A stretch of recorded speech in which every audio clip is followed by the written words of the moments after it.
How are we doing, guys? Welcome to the preview and the predicted lineup. Brentford against Arsenal. And it's going to be a new year when we kick off this game. 2025. Why we are the last ones to be playing and why we're going to be so far out in comparison to everybody else. I don't know. I suppose you can look at it one or two ways. That during a very, congested fixture period over Christmas, we get that little bit more of an extra break than everybody else. But then on the flip side, our next game comes in the next 3-4 days. So, yeah, swings and roundabouts, as they say. But, it's not been great in terms of having to sit back and watch everybody else and then know you're the last one to play. And listen, Liverpool, they done their job. I had absolutely no doubt that they were going to do their job against West Ham. Liverpool scored 5 against them. We scored 5 against them in the first half. They're a terrible side. So that was never a game that I was looking at and thinking, okay, this could well be one of them that they drop points. And looking at all the fixtures, I think from mid-January to late February is when things will start to get interesting. But we have to do our job. We have to win our games. Our next 2 away from home are potentially tricky games. We have very good records at Brentford and Brighton. But we need to navigate these 2 games, 6 points, and stick the pressure back on Liverpool. And with that next game, against Brighton, we play before Liverpool do. So as long as we beat Brentford, if we then beat Brighton, Liverpool go into their game only 3 points clear of us. And I know they'll have their games in hand, and I know they'll have that chance to play and then bring it back to 6. But it just starts to increase the pressure. Starts to make you question a few things, and it might get a little bit nervy. And this is what happens with title run-ins and whatnot. And listen, at the end of the day, let's not also forget that in the middle of us and Liverpool is Nottingham Forest, because right now they're sitting second and they're having a fantastic season. Nuno Espirito Santo, what he's done to them, manager of the year for me.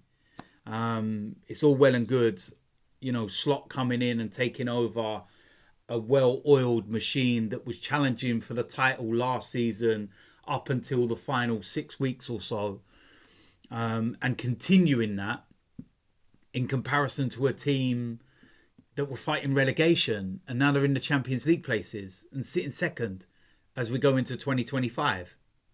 Come on. But yeah, look, listen, with us, like I said, it's just about winning. We've only lost 2 all season in the Premier League. It's mad. It's those draws that have absolutely, done some damage. Everton, Fulham, and even the game against Brighton when we're down to 10 men. The game against Man City when we're down to 10 men. And, if you just turn a couple of those, into wins, and all of a sudden it looks so much more comfortable and more... Yeah. But, listen, a lot of twists and turns. With 20 games still to go. 60 points up for grabs. So, yeah, I'm looking forward to it. And team lineup, I think it kind of pretty much takes care of itself at the moment. A few little tweaks here and there. But I do feel that you kind of get an idea of what we're going to be picking in terms of the 11 at the moment. Saka, long-term, absentee. And, yeah, listen, I think that the moment it gets to midnight on New Year's Eve and it's then 2025, everyone's going to be demanding new signings. It's like, right, the transfer window's open, go get the job done. And ironically, we're playing Brentford and there's a player there that I've been mentioning for quite some time, Bueno, and he's a player. But I hope he has a terrible game. This is no putting yourself in the shop window type of audition. We know what you can do, but just for this one, sit it out, mate. But yeah, listen, like I said, team lineup's going to be important. So with that said, let's go and get into the 1 to 11. Starting off in goal, David Raya. Returning against Brentford. You've got to remember, last season he couldn't play against them because he was actually on loan. So he wasn't allowed to play against his parent club. So it would be the first opportunity for him to go back there. Right back, Jurriën Timber. Straightforward. Superb. He's been absolutely superb of late. And listen, Ben White's going to have a problem when he comes back. As much as I rate Ben White, Jurriën Timber's just been superb. Right centre back, William Saliba. Very straightforward. Left centre back, Gabriel. Again, very straightforward. Left back, yeah, Miles Lewis-Skelly has not put a foot wrong of late. He's been superb. And against Ipswich, again, superb. But with so many games and the Brighton one coming up, I just feel this is one that you may well see Calafiori. I just feel that you will for this one. And you need to also remember that, you know, Lewis-Skelly is still a young lad and he's still learning, and it's take the time, and left back's not his natural position. I don't know if a lot of people actually know, but he's not a left back. He's a centre midfielder, which is probably why he can play the role so well, because we play it inverted. So when he comes into the midfield, he's so naturally normal to him. If you think he's good at left back, watch him in centre midfield, I promise you. And I'm adamant, this is why Arsenal have not spent ridiculous amounts of money on that kind of left role, that number 8, because this is a role that's kind of ready-made for him. He's really good. Moving into the midfield, I feel that Thomas Partey will come back for this game. Away from home, I'm hoping it'll be a little bit more open than what it is at the Emirates, but listen, even when we're going to teams away from home, they're still sitting with low blocks. But I'm hopeful that, you know, Brentford, they're a good side, very good side at home in particular. Away form's been dreadful, but their home form's been superb. It was only their last game that they lost for the first time this season. So, yeah, I think Thomas Partey will sit there. On the right-hand side, I feel it'll be Martinelli. Don't think we got any other options, to be honest. Next to him, Martin Odegaard. Need a big performance, need a captain's performance. It's as simple as that. Next to him, I believe it will be Declan Rice. Plenty of energy, plenty of drive, and need another big performance. On the left-hand side, I feel that it will be Trossard. Again, I don't think we've got many options in these wide areas right now, and it's just what we've got to do. And then up front as the main striker, I believe this will be Kai Havertz. I feel that he will come back into the side, into his more natural position. And it's nothing against Gabriel Jesus. I know it's not one of those where it's like, okay, well, you didn't score against Ipswich, so you're back out the side.